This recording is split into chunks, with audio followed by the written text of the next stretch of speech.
नमस्कार दोस्तों। आज की स्टॉक लर्निंग हम लोग जानेंगे एक ऐसी स्टॉक को लेकर के जो बड़ा पेनी स्टॉक है। पेनी स्टॉक की कैटेगरी में भी आती है और 1 रुपए से कम कॉस्ट की स्टॉक है। जो कंपनी कहती है कि इंफ्रास्ट्रक्चर पे कंपनी कामकाज करती है, कहती है इंफ्रा प्रोजेक्ट, और ट्रेडिंग का इनका नाम से स्पष्टता नजर आती है। तो क्या इस स्टॉक में जो फिलहाल अंडर वैल्यूड कहती है, अंडर वैल्यूड के पीछे देखेंगे तो करीब जितनी अर्निंग करती है उसकी करीब करीब 43 गुना की भीड़ खड़ी हो रखी है स्टॉक खरीदने को लेकर। जहां पे केवल इतना ही नहीं, यदि इंडस्ट्रियल की पे की तरफ देखें इसके अकॉर्डिंग तो वो करती कहती है करीब 38 गुने के आसपास। समझ में बात तो ये आती है, जो इंडस्ट्रियल की जो बाकी कंपनियां हैं, बाकी दुकानें हैं, उन पे 38 लोगों की भीड़ है। और यहाँ भीड़ कितनी कहती है? करीब 42 लोगों की भीड़ है, द सेम अर्निंग पार्ट, जिसकी वजह से करंट प्राइस तो अच्छी खासी जंप करती नजर आती है। लेकिन बुक वैल्यू से भी अंडर वैल्यूड कहता है, जबकि फेस वैल्यू से बुक वैल्यू भी कमजोर तबके पे देखने को मिला। तब बाकी इस स्टॉक में मैं पता है क्यों चर्चा कर रहा हूँ? चर्चा करने के पीछे कारण ये है, जो छोटा सा पेनी स्टॉक होता है ना, लोगों को बड़ा अट्रैक्टिव लगता है। और मैं किसी को ना अट्रैक्टिव करता हूँ, ना आपको कोई एडवाइस करता हूँ, ना कोई गाइड करता हूँ। मैं केवल वो जानने की प्रयास करता हूँ कि आखिर 20,000 लोगों, 23,000 लोगों के पास क्या ऐसी पोटेंशियल्स, क्या डिमांड बनी, क्या रिस्क फैक्टर को लेकर के जो स्टॉक में बने हुए हैं, और बनने के कारण क्या हो सकते हैं। जहां पे ये भी कहता है चार्ट में, जो लगातार पिछले 1 साल में गिरावट दर्ज करती नजर आती है, चाहे 6 महीने के डेटा को देखें तो यहाँ पे जब चलती है तो भारी रकम से चलती है, जब गिरती है तो गिरनी चालू होती है, जहां पे वॉल्यूम लगातार सलेंट बैठ जाती है कई दफा। तो चलिए, क्यों कहता है इसके पीछे जानेंगे, इनकी प्रोजेक्टिविटी को लेकर जानेंगे, इस कंपनी को। आखिर ऐसी कंपनी जिनका वैल्यूएशन क्या कहती है, जिनका टोटल का टोटल मार्केट कैप ही करीब 9 करोड़। सोचने वाली बात है, पूरे के पूरे कंपनी का मार्केट कैप 9 करोड़ का है। ये तो कोई भी शायद लगता है कि स्टॉक मार्केट में ट्रेडिंग करने वाले कोई भी इंसान शायद इसको एक ही दिन में खरीद सकता है, जहाँ पे प्रमोटर की होल्डिंग भी नहीं। लेकिन 20,000 लोग यहाँ पे अपनी इंटरेस्ट बना के रखे। चलिए, इसी पार्ट्स को समझने के प्रयासरत हैं, जानेंगे इसको लेकर के। जो कंपनी के बारे में यहाँ कहती है, जो 1992 में कंपनी बनी थी, अब बनने के बाद कंपनी में कहते हैं engaging in the trading of real estate product. आखिर रियल एस्टेट प्रोडक्ट में क्या होता है? चाहे कंक्रीट की बात करो, रेती की बात करो, या फिर ये ट्रेडिंग करता है, या घर बना के बेचने का काम। अब यहाँ पे देखा जाए प्रोडक्ट और सर्विसेज के अंदर इनके पास कुछ एक्टिविटीज होगी। अर्थात ट्रेडिंग सिस्टम में देखा जाए तो कहती है प्रोडक्ट प्रोडक्ट एंड सर्विस के अंदर कहती है, present of the company is engage in the business of real estates and as particulars, जो कि purchase and the sale of the lands and the building. अब मुझे लगता है कि इस तरह की कंपनी में तो पैसा अच्छा खासा होता है। एक डील भी करेगा तो शायद 9-10 करोड़ का हो ही जाता है। 1 करोड़ का डील तो एक फ्लैट में निकल जाता है। उसमें से यदि कमीशन की बात भी करूँ, शायद 2% कमीशन मिल जाता है, और हायर अमाउंट क्या होगा तो थोड़ा कम मिलेगा, और क्या होगा। चलिए, हम उसने डीपली बिजनेस को नहीं जाना चाहते हैं। जो कंपनी के डेटा कहते हैं उसी पर चलते हैं, उसी के आकलन करते हैं।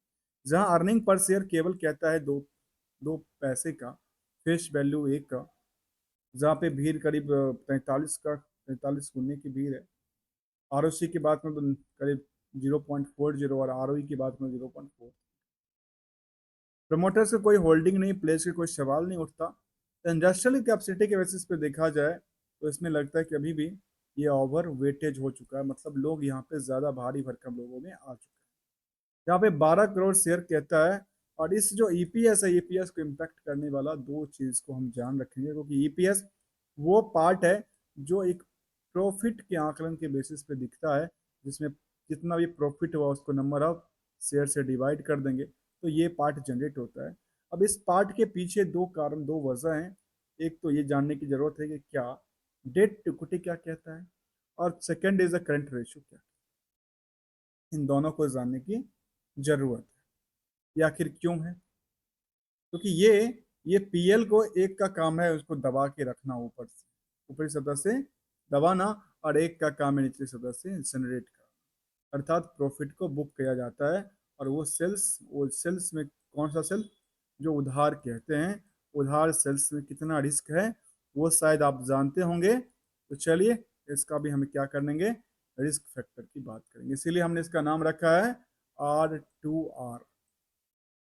इसको दो तरह से कह सकते हैं, या तो रिस्क टू रिकन्सिलेशन की बात कर लीजिए या फिर रिस्क टू रिटर्न की बात, हम दोनों चीज पे चलेंगे। ये समरी डेटा के बेसिस पे देखने को ये मिले, जो कंपनी की जो स्टॉक प्राइस थी वो नियरली 1 रुपये 36 पैसे तक गया था टॉप में, लेकिन गिरावट में करीब 47 पैसे पे अटका है। तो आखिर इसके पीछे भी क्या क्या कारण हो सकते हैं उसका भी एक आकलन जरूरी है, क्योंकि यहाँ पे जो छोटा स्टॉक है उसमें एक ही चिंता की बात होती है, उसका नाम है ओपरे। OF में OP डाल दिया, आप समझ में जाएंगे, जिसमें ऑपरेटर्स हों या फिर कह सकते हैं बिग बुल, जिसमें B2 की बात करें या B की बात करें। आइए ये समरी डेटा के बिहाफ पे हम इसको डिटेल की तरफ चलते हैं और हर एक एस्पेक्ट को लेकर के समझने की प्रयासरत रहते हैं। तो आखिर यहाँ पे स्टॉक क्या कहना चाहिए।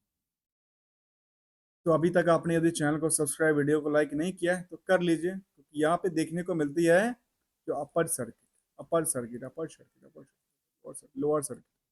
देखिए जब चलती है अपर सर्किट, अपर सर्किट, जब गिरती है तो लोअर सर्किट। वॉल्यूम उतनी बड़ी तेजी नहीं थी, वॉल्यूम में केवल 1.747 टाइम्स ही इंक्रीज किया था, जो एज पर द जो कि नॉर्मल वॉल्यूम मार्केट में इंडिकेट करता है। जहाँ पे पीयर्स में इसको अदानी एंटरप्राइज से कंपेयर किया जाता है, मुझे लगता है कि इससे कंपेयर करना बिल्कुल ही ठीक नहीं लगता, क्योंकि इसकी सेगमेंट वाइज क्या कहती है एक्चुअल में वो जानना जरूरी है। वैसे तो देखा जाए मुझे लगता है कि अदानी एंटरप्राइज को इंडिया की किसी भी कंपनी से कंपेयर करेंगे तो शायद कंपेयर किया जा सकता है, क्योंकि ये और एक रिलायंस, एक टाटा सन्स, ये ऐसी कंपनियां हैं जो हर एक फील्ड में अपनी कोई ना कोई कंपनी चलती है और उससे कुछ ना कुछ उनको इनकम जनरेट होती नजर आती है। चलिए मैनेजमेंट की तरफ देखते हैं, भले मैनेजमेंट में कौन से लोग हैं कैसे हैं, मैं उस पर चर्चा नहीं कर रहा हूँ, केवल ये जानने के प्रयास में हो जो आखिर मैनेजमेंट ने काम कैसा किया है। तो काम धंधा की बात करें तो यहाँ पे निकल के आती है जो सेल्स को लेकर के कि कंपनी के पास मैनेजमेंट क्या बार बार सोती रहती है क्या, मुझे ये समझ नहीं आई। यहाँ से लेकर के यहाँ तक की डेटा में देखने वाली बात यह है, 22 मार्च से लेकर के और दिसंबर 23 तक 1 रुपए का इनका सेल्स नहीं हुआ। मतलब कर क्या रही थी, सब सो रहे थे और सोने के पैसे भी ले रहे थे, सोने के पैसे भी ले रहे थे, 11 लाख, 1 लाख। ऐसे लिस्टिंग कराना क्यों जो कंपनी मार्केट में 9 करोड़ के आसपास टिकी है। आइए कोई बात नहीं, हम इसको जानते हैं, और ये जाना जाए तो ईयर ऑन ईयर बेसिस पे तो कंपनी बिल्कुल कहेगी जो हम तो कई गुना की जंप करती है, क्योंकि पहले डेटा ही नहीं था। और जबकि क्वार्टर ऑफ क्वार्टर बेसिस पे कहते हैं अच्छी हमने जंप किया, जब जंप किया तो अच्छी बात है, तो ऑपरेटिंग प्रॉफिट भी अच्छी देखने को मिलता है और प्रॉफिट साइड भी देखने को मिलता है कि 10 करोड़ के बदला ये 10 लाख के बदला 20 लाख होती है, और 20 लाख होती है कितने पे, 3 करोड़ 38 लाख। ऐसे ही यदि परसेंटेज की तरफ देखें तो सेल्स के बारे में तो साइलेंट बैठी है, क्योंकि कुछ कहती नहीं है, क्योंकि पिछले पीरियड में कुछ सेल्स था नहीं।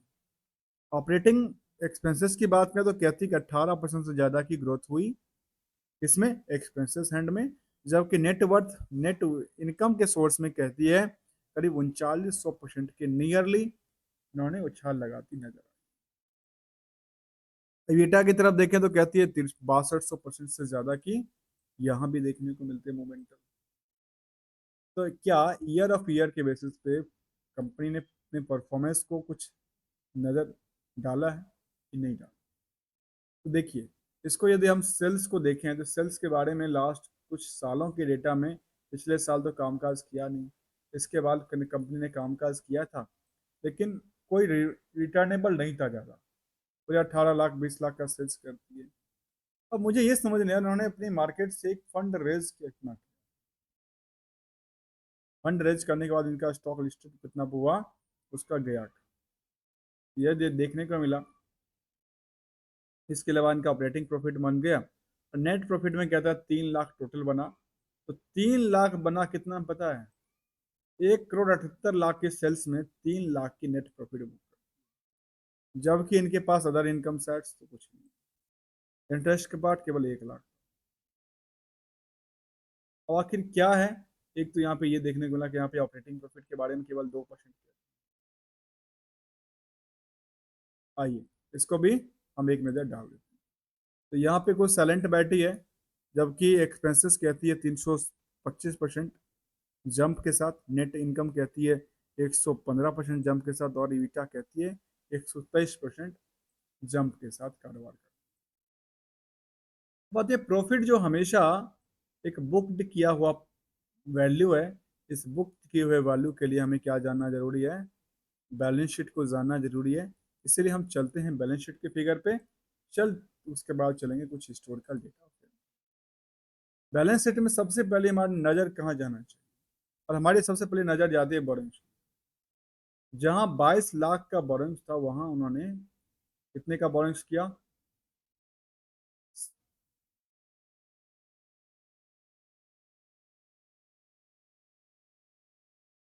47 लाख एक्स्ट्रा पैसा लिया। अब सवाल आता है कि 47 लाख का उन्होंने यूज किया, पैसा कहाँ गया, कहाँ उनका उन्होंने पेमेंट कर दिया, पैसा देखने को नजर नहीं आती। इनकी करंट लायबिलिटी तो काफ़ी तगड़ी देखने को मिलता है, सिर्फ 14% बढ़ा हुआ है। इसके अलावा जो इनकी एसेट्स की पार्ट थी वो केवल 2 लाख के आसपास, जिसमें कंप्यूटर लैपटॉप ऐसा कुछ चीज़ें होगी। इसके अलावा तो कुछ देखने को नज़र नहीं आ रही है। अब आते हैं यहाँ पे, एक तो यहाँ पे लायबिलिटी इनका बढ़ता है, दूसरे तरफ इनका क्या बढ़ता है, एसेट्स इंक्रीज नजर आता है। इन दोनों के आपस में तालमेल क्या है, इसका तालमेल कहता है कि इन्वेंट्रीज जो हैं इनके पास हैं, जबकि ट्रेड रिसेबल की बात करती है करीब करीब 2 करोड़ से ज़्यादा। अब ये मुझे समझना जरूरी है कि यहाँ पे कितने की रिस्क बनती है नजर आता, रिस्क टू रिस्क रिटर्न क्या बनता नजर आता है। देखिए यहाँ पे बताऊँ, यदि 2 करोड़ 70 लाख के आसपास इसकी ये थी, तो इसके पास जो पैसा आता है वो पैसा आता है 550 दिन में, 560 दिन में। सोचने वाली बात है, जो करीब करीब कह सकते हैं 2 साल में पैसा आता है, और 2 साल में शायद इतना एफडी यदि किया होता बैंक में रिस्क फ्री में, शायद इतना जहाँ से वैसे ही बन जाता है। तो देखने में आ रही है कितने का, 2 साल की बात करें तो 2 साल में जो टोटल कितना था, 2 करोड़ 70 लाख, 2 करोड़ 80 70 लाख। 2 करोड़ 70 लाख के बेसिस पे देखिए इनका सेल्स ही नहीं है। 2 करोड़ 70 लाख का किस जमाने का ट्रेड की बात कर रही है, डेटर की बात कर रही है। इसलिए कई बार ना कुछ पेनी स्टॉक्स को ना एक एक पॉइंटों को समझना चाहिए, और केवल पेनी स्टॉक नहीं, हम तो बड़े बड़े जितने भी बड़ी कंपनियां हैं सबका यही डेटा को चेक करते हैं, क्योंकि एज ए लर्नर पार्ट आखिर इनके जो फाइनेंशियल्स हैं उनमें क्या आकलन करती निकल। इन्होंने ये कहा जिसका 1.5 करोड़ के आसपास का सेल्स हो उसका 2 करोड़ 70 लाख का क्या कहता है, डेटर का, ये इनके नेगेटिव कहता है, परसेंटेज नेगेटिव। चलिए एक नज़र ये भी डालेंगे कि आखिर इनकी जो बाकी सारी चीज़ें हैं उनके बारे में क्या कहती है। तो हमने ये देखा ईयर ऑन ईयर बेसिस पर अच्छा खासा जंप था, लेकिन बैलेंस शीट फिगर को लेकर कहा जो हमारे पास जो कैश और कैश वाले पार्ट्स थी इन्वेस्टमेंट को लेकर के, उसमें 118% की इंक्रीज करती है। जबकि यदि एसेट्स उन्होंने 486% की बढ़ाई, तो लायबिलिटी 1800% की से ज़्यादा का इंक्रीज किया,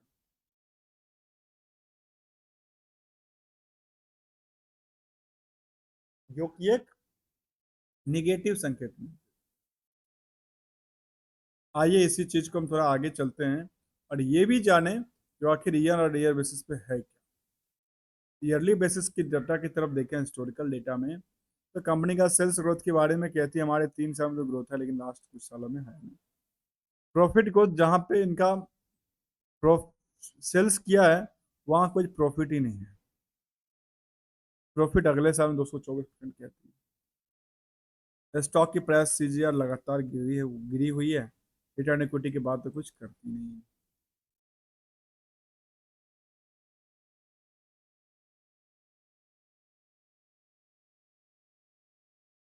जबकि निवेशक इस स्टॉक में करीब करीब 25,000 लोग हैं।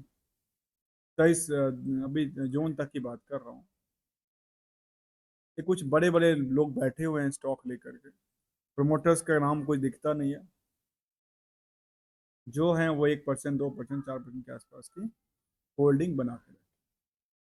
सेंटिमेंटल इसके बारे में क्या कहता है? शेयर होल्डिंग मीटिंग हुआ था 22 अगस्त को, उसके बाद कोई ऐसा अपडेट नहीं था। फिर उन्होंने कहा कि receive the issue up to the, कहती है प्रिंसिपल अप्रूवल आया, जो करीब इशू अप टू 95 करोड़ का वारंट इशू करने वाली, फिर convertible into the equity share में। अब इस 95 करोड़ का पैसा क्या करने वाली है कंपनी? कुछ तो बड़ा इनके मन में चल रहा है। मन में ये भी चल रहा है कोई प्रमोटर्स नहीं है, जिनके पास सबसे ज्यादा होल्डिंग है वही इनके मालिक।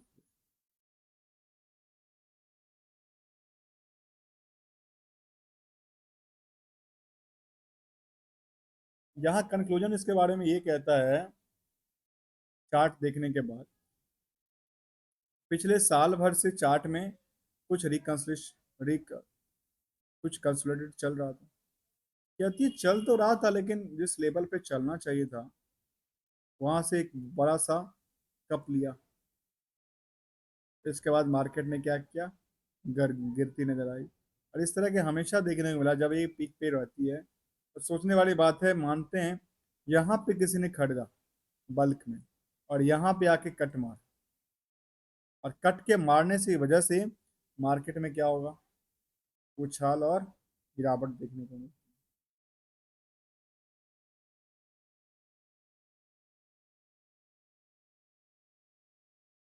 मार्केट में हमेशा कोई ना कोई होता है। आप भले कितनी प्राइस पे बेचते हैं, मार्केट में ट्रेडिंग तभी होती है जब कोई ना कोई खरीदता है।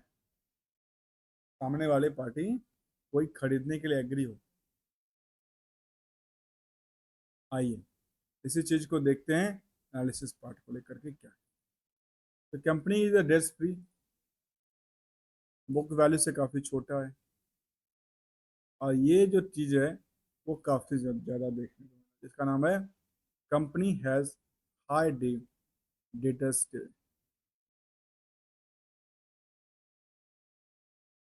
इसके अलावा की बात करें, आज एंड टाइम फ्रेम में कंपनी के रिटर्न की बात, तो ये निकल के आती है कंपनी ने पिछले एक महीने में करीब 10% गिरावट दिया है। 6 महीने में करीब 7% गिर चुका है। एक साल में देखा गया करीब 8% गिर चुका है। और स्पेकुलेट जब 5 साल में करीब करीब 7% की गिरावट दर्ज करती है।